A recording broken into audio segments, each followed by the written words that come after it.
Веселыми песнями и танцами именно так своих потенциальных избирателей завлекают на участок номер 903. Свой голос оставить на этом УИК есть возможность у более 2500 горожан, в числе которых и Харон Цичоев, пока еще председатель городского совета. Выборы никогда не пропускает. Состав, он был первый.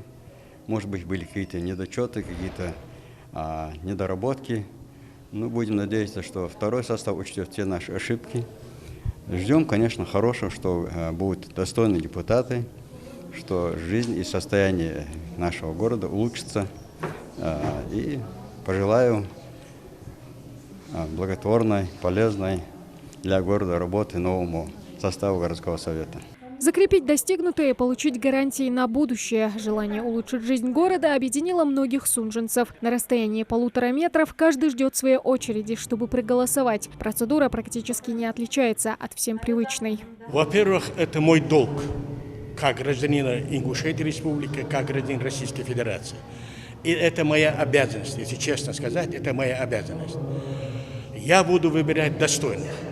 Я всех кандидатов прочитал, поэтому я решил сегодня прийти честно, справедливо, мудро отдать тот голос, за который я считаю нужным. Главное на выборах – прозрачность и безопасность. Затем, чтобы все 3 дня процесс протекал слаженно, следят общественные наблюдатели.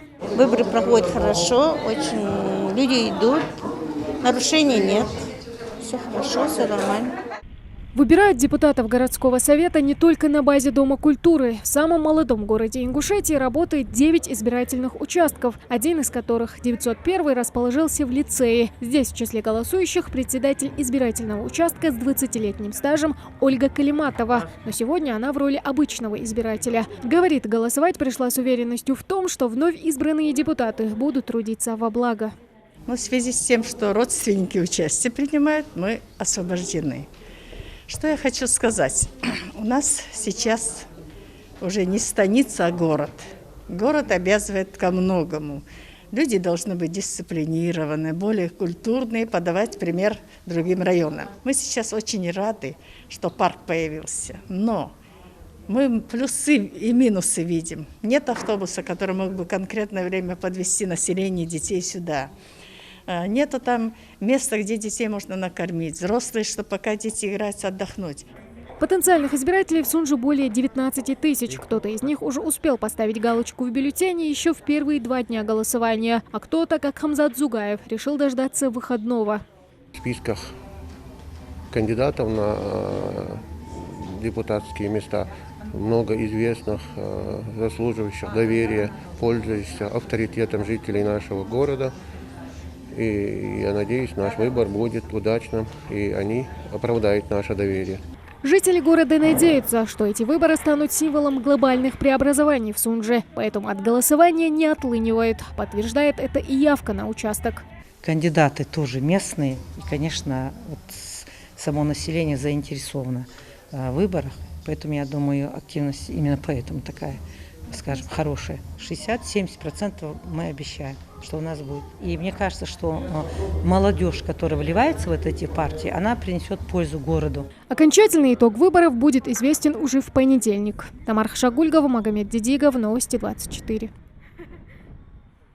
Не упустить возможность поучаствовать в избирательном процессе в единый день голосования решила и Зина Гамботова. Своим голосом она надеется повлиять на благосостояние родного города. Ведь сейчас в Сунже, по ее мнению, проблем достаточно. Сегодня я пришла отдать свой голос. И я надеюсь, что наши выборы пройдут успешно. И надеюсь, что у нас не будет проблем и с дорогами, и с транспортом. УИК 902 находится в одном из самых людных мест города. К слову, меры индивидуальной защиты для избирателей предусмотрены. Маски, перчатки, дезинфекция рук и, конечно же, дистанция. Поэтому прийти и выразить свою гражданскую позицию можно, не опасаясь за свое здоровье. Чем решила воспользоваться и Зоя Умарова. Я давно смотрела списки и выбрала того, кого я хотела выбрать. Надеюсь, он нам все проблемы решит с водой, с дорогами. Я пришла сюда с надеждой, что наши избранники, они поправят наше положение в лучшую сторону, что будет улучшение всех проблем города, вода, газ, свет, что у нас будут глобальные изменения в связи с тем, что мы будем выбирать лучших из лучших. Не буду называть, кого я выбрала, но у меня есть большая надежда на этого человека, что у нас все пойдет на поправку. В 907-м УИКе закреплено 2402 избирателя. Люди приходят активно, осознавая, что решается судьба родного города, отмечает член участковой комиссии. Голосование проходит нормально, все на высшем уровне. Есть наблюдатели, есть голосующие, есть охранники. Все у нас хорошо проходит, без всяких инцидентов. Для тех, кто по состоянию здоровья сам прийти не сможет, организовано голосование на дому. Есть у нас мобильная группа, есть переносная урна есть, вот поедут и проголосуют еще раз, да. Это вторые в истории Сунжи выборы в Горсовет. В этом году за 20 депутатских мандатов борются 50 кандидатов, представляющих 4 парламентские партии: ЛДПР, Единая Россия, КПРФ и Справедливая Россия. Идрис Ижиев, Ахмед Гандаров, Новости 24.